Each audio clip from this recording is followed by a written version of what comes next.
धर्मशाला block अंतर्गत कायमा लाल बहादुर विद्यालय प्रांगण में पुरातन छात्र संसदर वार्षिक उत्सव और बंधुमिलन पर्व रविवार महासमारोह में अनुष्ठित हो जाएछि। प्रदीप्त किशोर महालांक सभापतित्व सभा कार्य आरंभ होता। नटवर बेहेरा अतिथि परिचय प्रदान करते।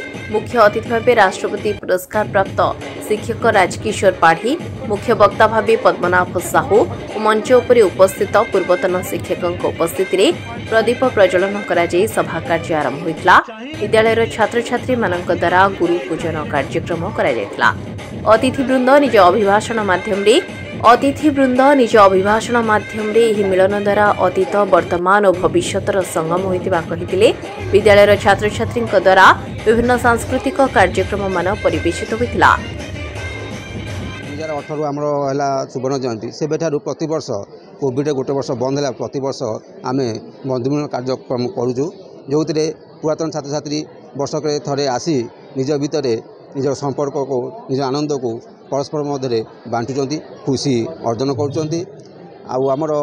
बर्तमान जो छात्र छात्री पढ़ुं से माने सांस्कृतिक कार्यक्रम माध्यम आहरी गरिमामय कर 1968 रु 2018 50टा बैच थिला। 18 रु 24 6टा बैच 56टा बैच आमर बर्तमान मासिक जोग देइचंती।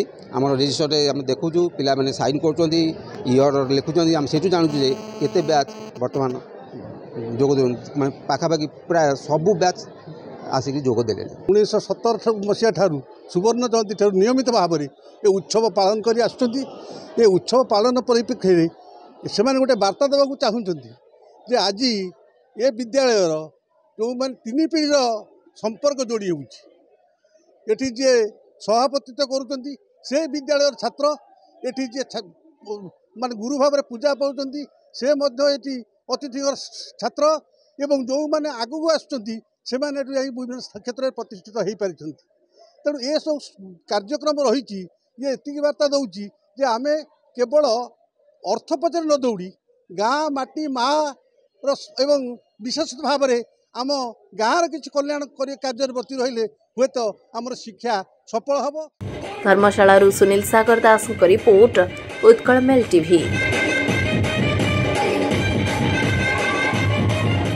वीडियो को लाइक करंतु, आम चैनल को सब्सक्राइब करंतु, आमरे नुआ नुआ वीडियो सर्वप्रथमे देखिबा पाई बेल आइकन को निश्चित दबाନ୍ତୁ।